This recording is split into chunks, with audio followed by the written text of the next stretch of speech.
Hello बच्चों, कैसे हो आप सब। मैं हूं आपका अविनाश सर और आप देख अपना प्यारा सा YouTube channel Avinash chemistry classes.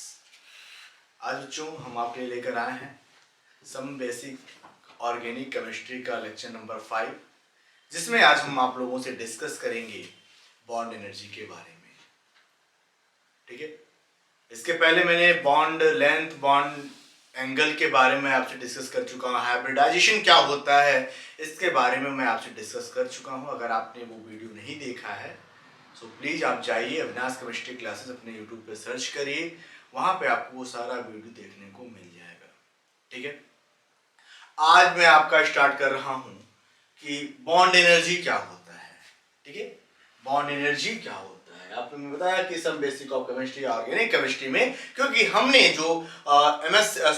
जो बीएससी फर्स्ट ईयर में फर्स्ट सेमेस्टर का जो हम डिस्कस कर रहे थे वो ऑर्गेनिक केमिस्ट्री के बारे में ही डिस्कस कर रहे थे। तो मैंने आपको बताया कि हाइब्रिडाइजेशन क्या होता है, इन केस ऑफ कार्बन में हाइब्रिडाइजेशन कितने प्रकार के होते हैं। फिर उसके बारे में मैंने बात किया कि बॉन्ड एंगल क्या होता है, बॉन्ड लेंथ क्या होता है, कौन कौन से फैक्टर उससे इफेक्ट पहुंचाते हैं, इन सब चीजों के बारे में हम डिस्कस कर लिए।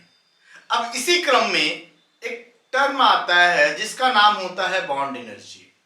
बॉन्ड एनर्जी क्या होता है आपको बता दें। एनर्जी कब कब रिक्वायर्ड होती है, कब डिसोसिएट होता है, आपको कुछ पता है। देखिए, केमिस्ट्री पढ़ रहे हैं तो केमिस्ट्री में दो चीज होता है, बॉन्ड मेकिंग और बॉन्ड ब्रेकिंग। क्या होता है? बॉन्ड मेकिंग और बॉन्ड ब्रेकिंग। अरे भैया, जब बॉन्ड बना रहे हैं तो कुछ ना कुछ एनर्जी रिलीज होगी, और बॉन्ड को ब्रेक कर रहे हैं तो कुछ ना कुछ एनर्जी क्या होगी, लगेगी उसमें। तो मैं उसी बॉन्ड एनर्जी के बारे में मैं आज आपसे डिस्कस कर रहा हूं। सबसे पहले बॉन्ड एनर्जी का डेफिनेशन देख लेते हैं। बॉन्ड एनर्जी कहता क्या है, मैं आपको बता दे रहा हूं कि जब किसी मॉलिक्यूल का एक दूसरे में बॉन्ड बनता है, जब बॉन्ड बनने में जो उसको ब्रेक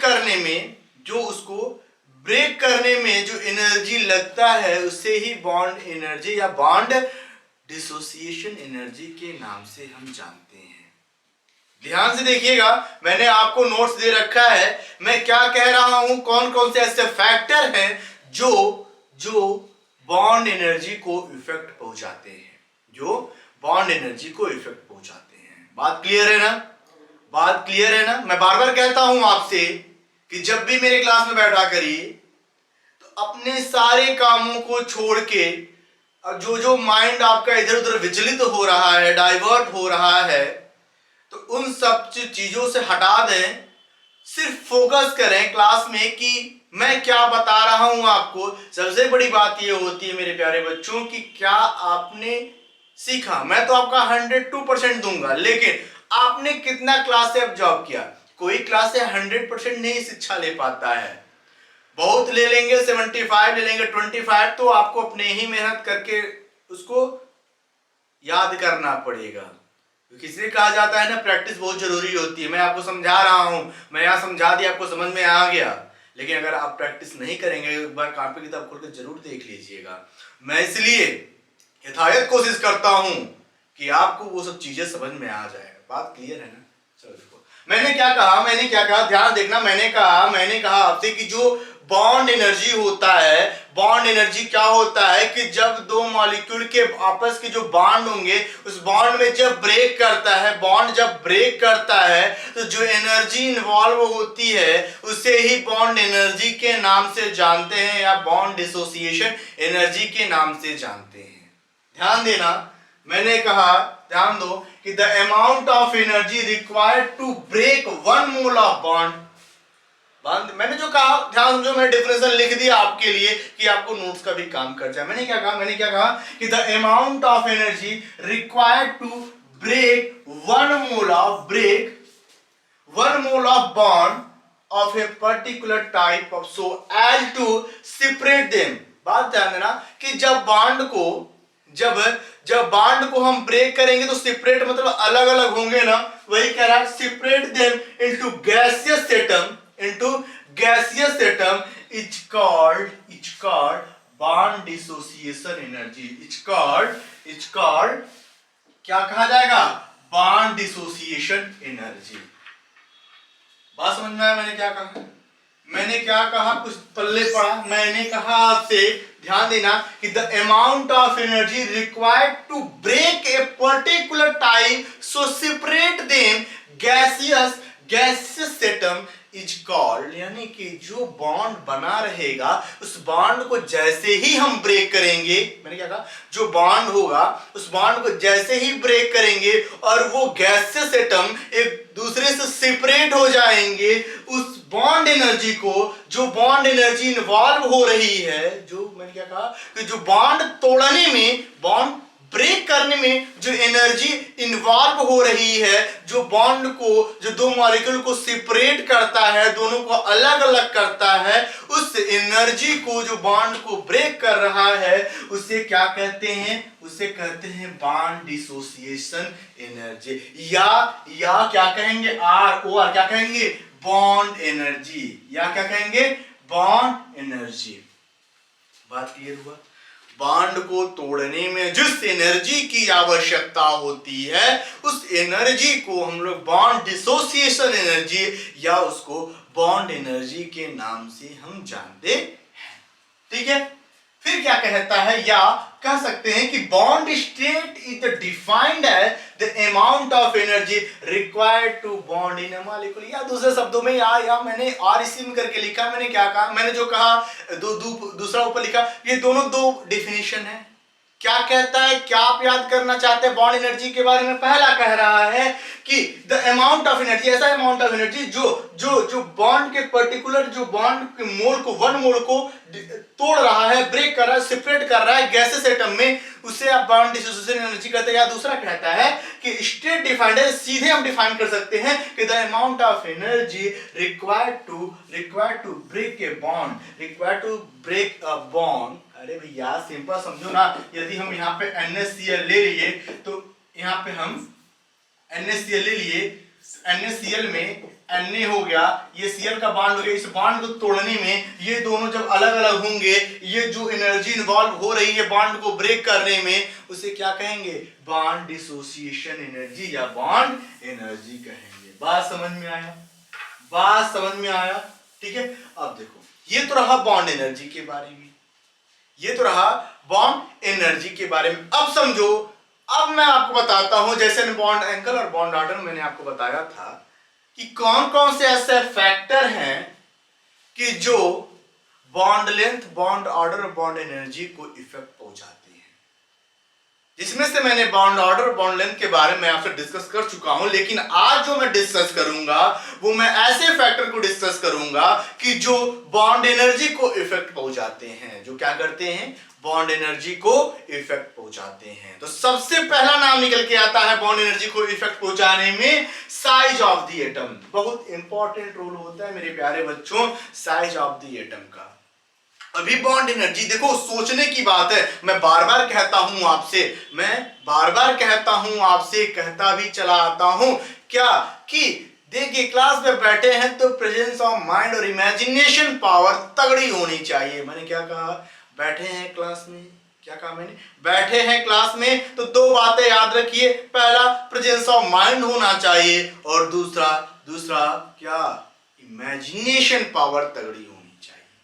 सोचिएगा, अगर आप सोचेंगे तो आधा ऐसे ही याद हो जाएगा। कहा क्या है? बॉन्ड एनर्जी को इफेक्ट पहुंचाता है क्या? Size of the atom. अब देखो क्या होता है कि जैसे जैसे साइज ऑफ एटम बढ़ता जाता है, जैसे जैसे साइज ऑफ एटम बढ़ता जाता है तो बॉन्ड डिसोसिएशन एनर्जी कम होता जाता है। बात समझ रहे हो? नहीं समझ रहे हो? देखो इमेजिनेशन की दुनिया में चलते हैं।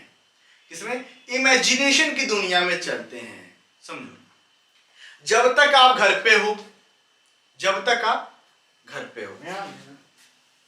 दो, जब तक आप घर पे हो तो अपने आप को आउटर मोस्ट का इलेक्ट्रॉन समझ लो। क्या समझ लो? आउटर मोस्ट का इलेक्ट्रॉन। अब घर को एक ऑर्बिटल समझ लो। मम्मी पापा जो हैं आपके, माँ पिताजी, वो क्या है?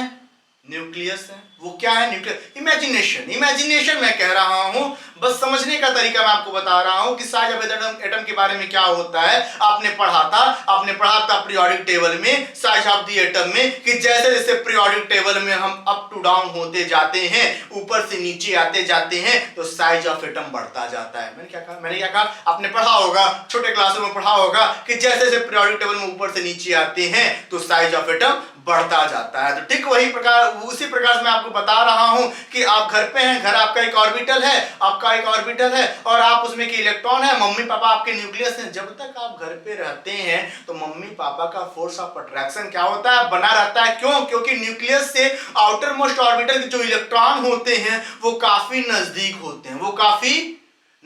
होते हैं। मैंने आपसे एक एग्जांपल लिख करता हूं, ठीक है? वो क्या होता है? नजदीक होते हैं। एग्जांपल मैं भी आपको दे रहा हूं। लेकिन जैसे जैसे आप घर से दूर होते जाते हैं, दिल्ली जहां पे जाना चाहते, जहां पे आपका एडमिशन होता है, तो न्यूक्लियस से आपके यानी कि जो आउटर मोस्ट इलेक्ट्रॉन जो आपके, उनकी दूरियां बढ़ती जा रही हैं। यानी घर पर जब थे तो फोर्स ऑफ अट्रैक्शन ज्यादा था न्यूक्लियस और आउटर मोस्ट ऑर्बिटल के बीच की दूरी, कि आपने खाना खाया नहीं खाया, घूम कहां रहे, ये सब पता चल जाता था उनको ना। यानी कि पकड़ ज्यादा थी, आपसे उनसे पकड़ जाते। अब वही दिल्ली चले गए, लखनऊ चले गए, ठीक है, आपको आईआईटी रुड़की चले गए, जहां पे आपको जाना है, जहां पे आपका एडमिशन हुआ, यानी कि घर से आपकी न्यूक्लियस के बीच की दूरी बढ़ गई। क्या हुई?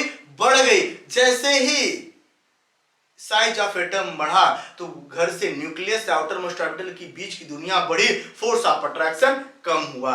अब वो घर से फोन करेंगे, बेटा कुछ खाए? तो आप नहीं भी खाओ, बोले खाए, तो वो देखने नहीं ना आ रहा है क्योंकि फोर्स ऑफ अट्रैक्शन है लेकिन कम है, लेकिन कम है। ठीक वही चीज को अब जैसे मान लीजिए कि दो लोग गाँव, एक और एग्जांपल ले लीजिए।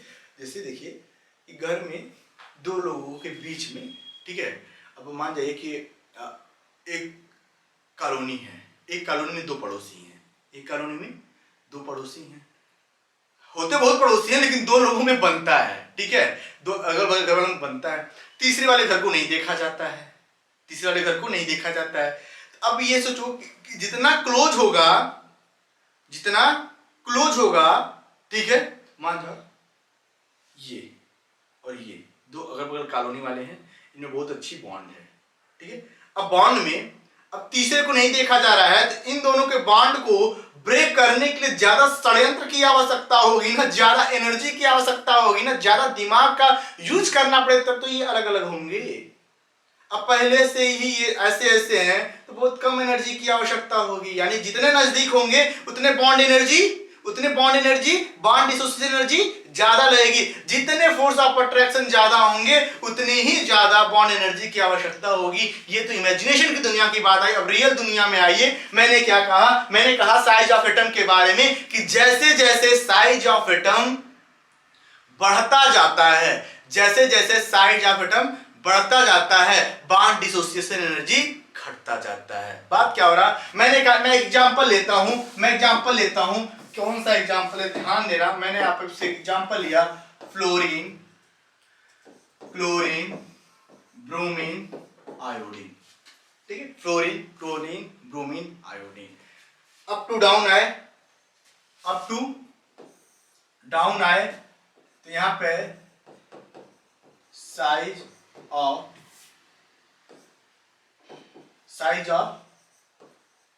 एटम क्या किया? इंक्रीज किया ना, increase, fluorine, chlorine, bromine, iodine. अब बताओ अगर हम फ्लोरीन का लेते हैं, हम यहाँ पे फ्लोरीन का स्ट्रक्चर बनाते हैं। ये फ्लोरीन हो गया। फ्लोरीन क्या होता है? फ्लोरीन कितना होता है? 9 होता है ना।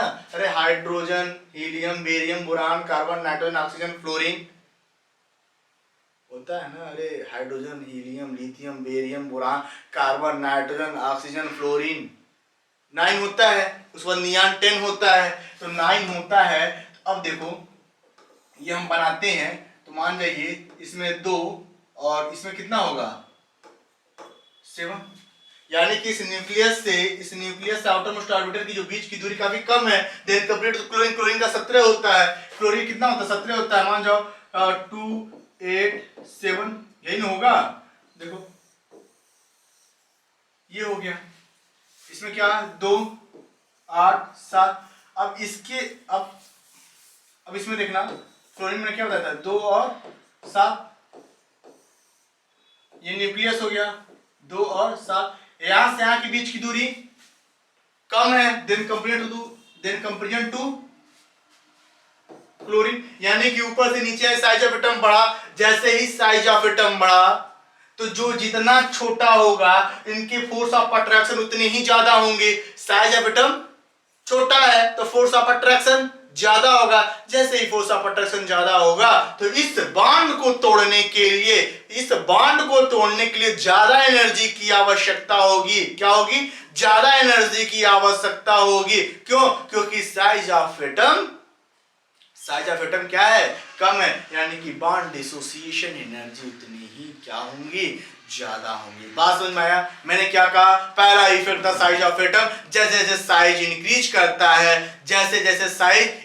करता है तो बॉन्ड एनर्जी डिक्रीज करता है। यानी कि अगर इसको एक ही क्रम में देखा जाए, पहले डेफिनेशन देख लीजिए, फिर उसके बाद मैं आपको समझाता हूं। मैंने क्या कहा? फैक्टर इफेक्टिव बॉन्ड एनर्जी में मैंने क्या कहा कि size of atom, if the size of atom decreases, मैंने इंक्रीज बोला था ये, ठीक है, लेकिन यहां पे देखो मैंने बोला था कि जैसे साइज ऑफ एटम इंक्रीज करेगा तो force of attraction bond dissociation energy decrease करेगा। लेकिन वहां पे हम ये भी कह सकते हैं कि साइज ऑफ एटम डिक्रीज करेगा तो force of bond energy increase करेगा। तो if the size of the atom decreases, bond length of bond atom will be shorter, यानी कि छोटा हो जाएगा, and the greater is the bond dissociation energy। जितना साइज ऑफ एटम छोटा होगा तो बॉन्ड डिसोसिएशन एनर्जी ज्यादा होगा। यानी कि जितना छोटा साइज में होगा, जैसे एटम फ्लोरीन का, तो फ्लोरीन के बॉन्ड को तोड़ने के लिए ज्यादा एनर्जी की आवश्यकता होगी। इसलिए एग्जाम्पल के तौर पे देख लीजिए क्या कार्बन फ्लोरीन, कार्बन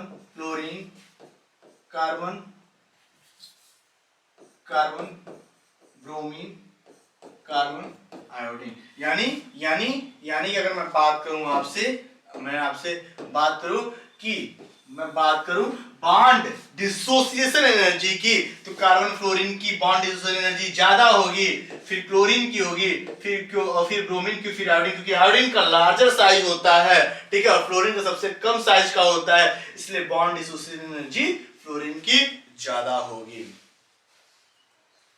ठीक है, हो गया? नोट करो कार्बन फ्लोरीन, पहले इसको नोट करो, ये सब नोट करो। मैं शॉट लेता हूं या फोटो ले लो या स्क्रीनशॉट ले लो, फिर आगे मैं डिस्कस करता हूं दूसरे फैक्टर के बारे में कि दूसरा फैक्टर क्या कहता है। दूसरा फैक्टर में मल्टीप्लिसिटी ऑफ बॉन्ड आएगा, ठीक है, बॉन्ड आएगा, उसमें हम डिस्कस करेंगे कैसे क्या होता है। पहले आप इसका क्या करो, स्क्रीनशॉट ले लो या फिर इसको नोट करो जल्दी से, और एग्जांपल के तौर पे इसको नोट कर लेना। करते हो?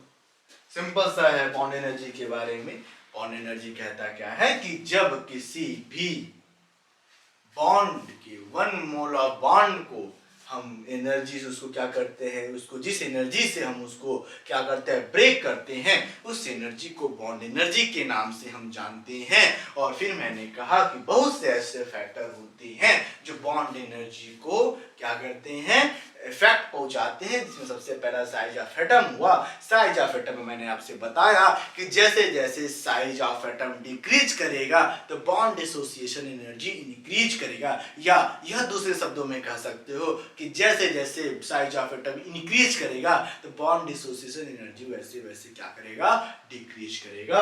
हो गया? आगे देखो, ये नोट कर लो,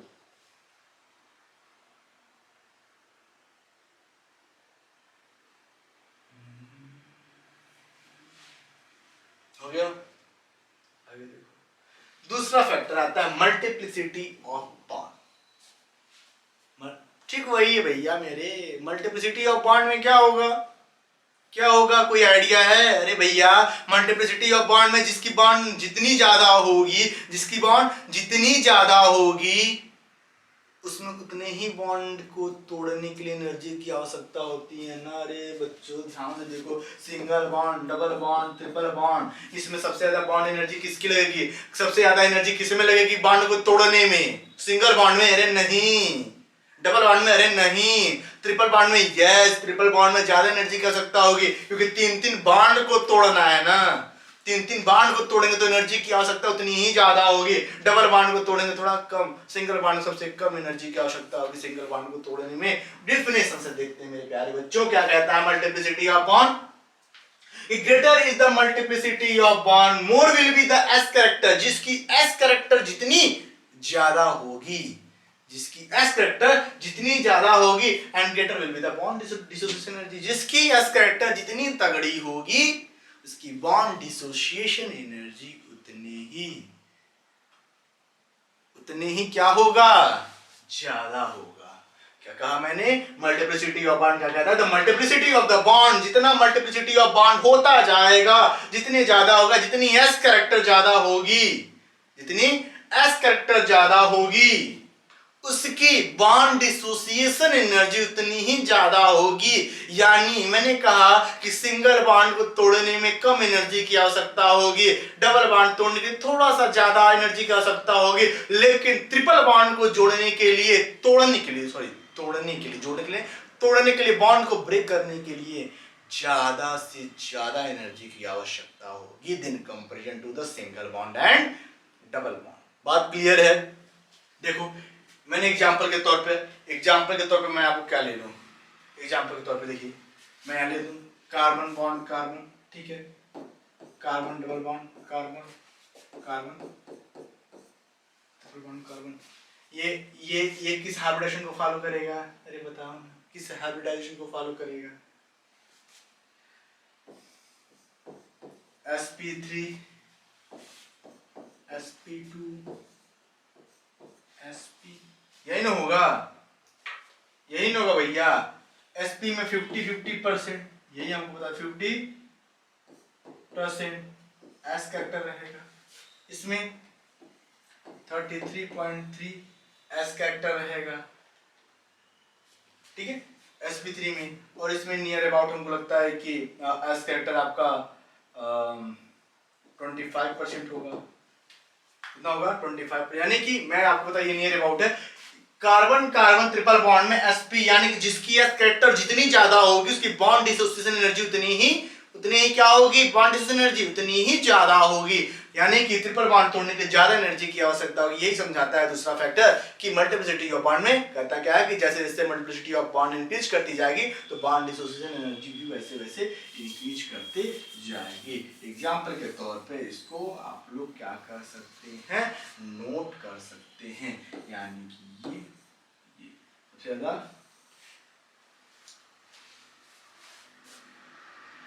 घटते से बढ़ते हुए क्रम में है, यानी कि increasing order of bond, increasing order of bond. Note करिए फटाफट।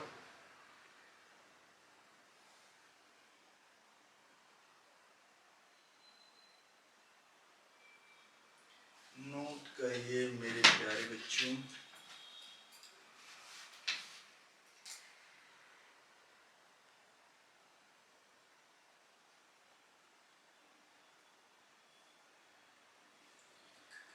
हो गया?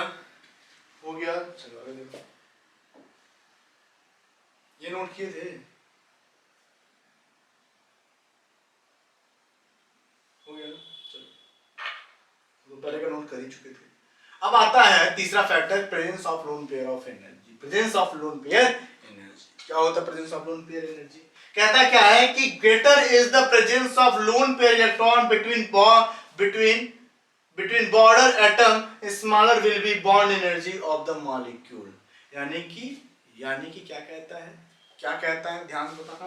कहता है कि जिसके ऊपर जितना लोन पेयर ऑफ इलेक्ट्रॉन होंगे, जिसके ऊपर जितना भी लोन पेयर ऑफ इलेक्ट्रॉन होंगे, उसकी बॉन्ड डिसोसिएशन एनर्जी उतनी ही कम होगी, उतनी ही कम। यदि यानी कि अगर लोन पेयर ना हो तो उसकी बॉन्ड एनर्जी ज्यादा होगी। अगर मान लीजिए हम नाइट्रोजन ही लेते हैं तो नाइट्रोजन पे कितना होता है, एक एक होता है ना, तो यानी कि बॉन्ड बॉन्ड एंगल, तो बता दें आपको कि जो बॉन्ड आर्डर होता है ना, बॉन्ड आर्डर जो होता है वो डायरेक्टली प्रोपोर्शन होता है बॉन्ड एनर्जी के।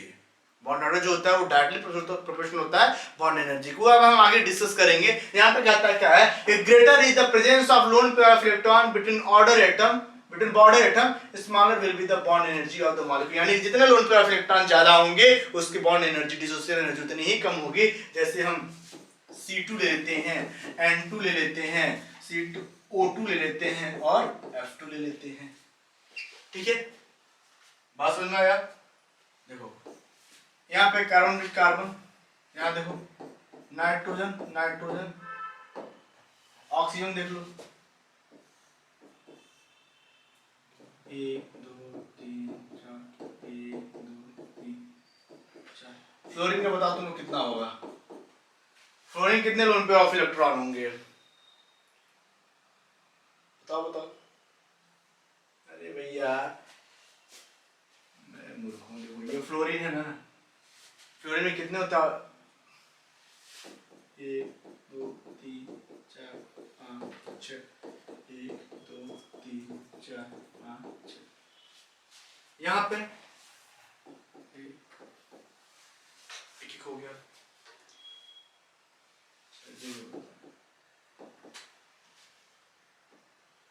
हो गया। बात समझ में आया मैंने क्या कहा? मैंने कहा कि जिसके लोन पेयर इलेक्ट्रॉन जितने ही ज्यादा होंगे उसकी बॉन्ड डिसोसिएशन एनर्जी उतनी ही क्या होगी, कम होगी, उतनी ही क्या होगी, कम होगी। अब यहाँ पे देखो क्रम देखो, यहाँ पे सबसे कम बॉन्ड एनर्जी किसकी है? बॉन्ड डिसोसिएशन एनर्जी इसकी है, ये लोन पेयर ऑफ इलेक्ट्रॉन ज्यादा है। उसके बाद ऑक्सीजन की, उसके बाद कार्बन, यानी कि कार्बन कार्बन के बीच की जो बॉन्ड को तोड़ने के लिए ज्यादा एनर्जी की आवश्यकता होगी। तो उसके बाद नाइट्रोजन, उसके बाद ऑक्सीजन, उसके बाद फ्लोरीन। यानी कि मैंने क्या कहा कि जैसे जैसे लोन पेयर ऑफ इलेक्ट्रॉन बढ़ते जाएंगे वैसे वैसे बॉन्ड एनर्जी, जो डिसोसिएशन एनर्जी होगा, कम होता जाएगा। फटाफट नोट कर लो इसको। किस क्रम में है तो बता सकता है? मैंने जो लिखा हुआ है हो गया, किस क्रम में है? अरे बताओ ना किस क्रम में है? घटते से बढ़ते हुए क्रम है, बढ़ते से घटते हुए क्रम में है? बढ़ते से घटते हुए क्रम में है ना, यानी कि डिक्रीजिंग ऑर्डर ऑफ बॉन्ड। मैंने कहा कि जब लोन पेयर ऑफ इलेक्ट्रॉन बढ़ता जाएगा तो बॉन्ड डिसोसिएशन एनर्जी उतनी ही कम होती जाएगी। यानी कि यह स्वतंत्र रूप से है तो इनकी बॉन्ड डिसोसिएशन एनर्जी उतनी ही ज्यादा होगी। उसके बाद नाइट्रोजन का, उसके बाद ऑक्सीजन का, उसके बाद फ्लोरीन का। अरे इतना तो पता होगा लोन पेयर ऑफ इलेक्ट्रॉन कितना होता है, पता है ना? नोट करो। लास्ट बचता है आपका बॉन्ड ऑर्डर के बारे में हम डिस्कस करते हैं। किसके बारे में? बॉन्ड ऑर्डर के बारे में हम डिस्कस करते हैं। हो गया? नोट करो जल्दी दे, नोट करो, बता दें आगे बढ़ते हैं। क्या बॉन्ड ऑर्डर चौथा, यानी कि लास्ट जो है इफेक्ट बॉन्ड एनर्जी का, वो हम आज आपसे डिस्कस कर रहे हैं बॉन्ड ऑर्डर के बारे में कि bond energy of the molecule is directly proportional to the bond order. Friend क्या कहा अभी मैं कुछ समय पहले ही बोला कि बॉन्ड ऑर्डर जो होता है वो बॉन्ड एनर्जी के डायरेक्टली प्रोपोर्शनल होता है। अब कई लोग सोच रहे होंगे कि सर ये बॉन्ड एनर्जी ये डायरेक्टली प्रोपोर्शनल क्या होता है? अरे मूर्खों, हिंदी मीडियम जो होंगे समानुपाती नाम सुने हैं क्या? समानुपाती, इनवर्सली प्रोपोर्शनल का व्युत्क्रमानुपाती। मैंने यही कहा, मैंने कुछ उर्दू में तो बोला नहीं, मैंने बोला कि bond energy is directly proportional to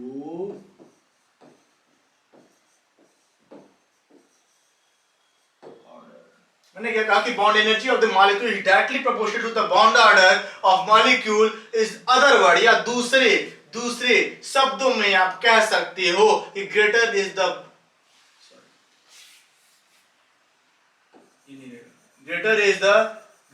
the bond order, greater will be the bond dissociation energy. यानी दूसरा तुम कह सकते हो कि जितनी ज्यादा बॉन्ड ऑर्डर होगा उसकी बॉन्ड डिसोसिएशन एनर्जी उतनी ही ज्यादा होगी। मैंने क्या कहा? मैंने आपसे कहा कि जितने ही बॉन्ड ऑर्डर, क्योंकि मैंने पहले ही कह दिया कि बॉन्ड ऑर्डर जितना ही ज्यादा होगा उसकी बॉन्ड डिसोसिएशन एनर्जी उतनी ही ज्यादा होगी। क्यों होगी? क्योंकि bond order is the directly proportional to the bond energy, so that the bond energy of the molecule is directly proportional to the bond order of the molecule. is other word, दूसरे शब्दों में कह सकते हो कि greater is the bond order, जितना ही bond order ज्यादा होगी तो greater will be the bond dissociation energy, उतनी ही बॉन्ड एनर्जी ज्यादा होगी। एग्जांपल में देख लो एग्जांपल देख लो। बॉन्ड ऑर्डर देखो, carbon double bond, carbon triple bond हो गया, ठीक है। Carbon single bond, carbon double bond, carbon triple bond. अब हम बात करते हैं आपसे किसके बारे में? इसका होता है बॉन्ड ऑर्डर, इसका भी बॉन्ड ऑर्डर देखना है, इसका भी बॉन्ड ऑर्डर देखना है। बॉन्ड ऑर्डर कितना होगा स्पष्ट रूप से बताओ, बॉन्ड ऑर्डर कितना होगा? अरे भैया सिंगल बॉन्ड है बॉन्ड ऑर्डर 1, डबल बॉन्ड है तो बॉन्ड ऑर्डर 2, ट्रिपल बॉन्ड है तो बॉन्ड ऑर्डर 3। यानी कि सबसे ज्यादा बॉन्ड डिसोसिएशन एनर्जी किसकी होगी? कार्बन ट्रिपल बॉन्ड कार्बन की होगी, उसके बाद कार्बन डबल बॉन्ड कार्बन की होगी। यानी कि जो मैंने इसके बारे में बताया ये क्या हो गया? Increasing order of bond energy, या अपने शब्दों में कह सकते हो कि बॉन्ड डिसोसिएशन एनर्जी। ठीक है, मैंने क्या कहा आपसे? मैंने आपसे बताया कि बॉन्ड एनर्जी क्या होता है, उसके बाद मैंने आपसे डिस्कस किया कि कौन कौन से ऐसे फैक्टर हैं जो बॉन्ड एनर्जी को इफेक्ट पहुंचाते हैं। फिर उसके बाद मैंने आपसे डिस्कस किया कि वो कौन कौन से फैक्टर है, साइज ऑफ एटम है, मल्टीप्लिसिटी ऑफ बॉन्ड है, लोन पेयर ऑफ इलेक्ट्रॉन है, और चौथा क्या है? बॉन्ड ऑर्डर है। ये सब फैक्टर्स थे जो मैंने आज आपको डिस्कस किया। ये नोट कर लो बच्चों, नोट कर लो, देख लो भैया, पेपर के लिए बहुत आवश्यक है। सब चीजें, छोटी छोटी चीजें पूछी जाती हैं, इससे ही ऑब्जेक्टिव क्वेश्चन भी बनाया जा सकता है। बहुत एग्जांपल दे देगा, बताओ इससे किसका ज्यादा है, इंक्रीजिंग ऑर्डर बताओ, डिक्रीजिंग ऑर्डर बताओ। पढ़े रहोगे तभी तो आएगा, तो पढ़ो, उसके लिए तो मैं हूँ पढ़ाने के लिए, पढ़ाना आपका काम है, पढ़िए। हो गया, bond energy of the molecule is directly proportional to the bond order of molecule, other word greater is the bond order। दूसरे शब्दों में कह सकते हो कि greater is the bond order, greater will be the bond dissociation energy। यानी कि मैंने यहाँ पे संक्षिप्त शब्दों में लिख दिया है शॉर्ट में कि bond order is directly proportional to the bond dissociation energy। और इसका मैंने आपको एग्जाम्पल दिया, ये carbon single bond, carbon double bond, carbon triple bond, यानी bond order 1, bond order 2, bond order 3। जिसकी बॉन्ड ऑर्डर जितनी ज्यादा होगी बॉन्ड डिसोसिएशन एनर्जी उतनी ज्यादा होगी। तो मैंने दिखाया कचा करके दिखिए क्या, bond increasing order of bond energy. ठीक है, आज का आपका बॉन्ड एनर्जी का टॉपिक यहाँ पे समाप्त होता है। हम नेक्स्ट टॉपिक में आपके साथ इंडक्टिव इफेक्ट के साथ मिलेंगे, बहुत मजेदार है, उसको बस आप लोग इस वीडियो को देखते रहिए, ठीक है, और अपने दोस्तों के बीच में इसको शेयर करते रहिए, और आप मिलजुल के पढ़ाई करते रहिए। जो चैनल पे नए हैं उसको सब्सक्राइब करें, और वीडियो को जो देखा लाइक करें, कमेंट करें, ठीक है। बाकी आप लोग समझदार हैं ही, ठीक है, कुछ तो धर्म का काम आप भी कर लिया करिए, ठीक है, यानी कि दूसरों का भी मदद हो जाए, ठीक है। इसको नोट कर लो, फिर मिलते हैं हम आपसे अगले क्लास में।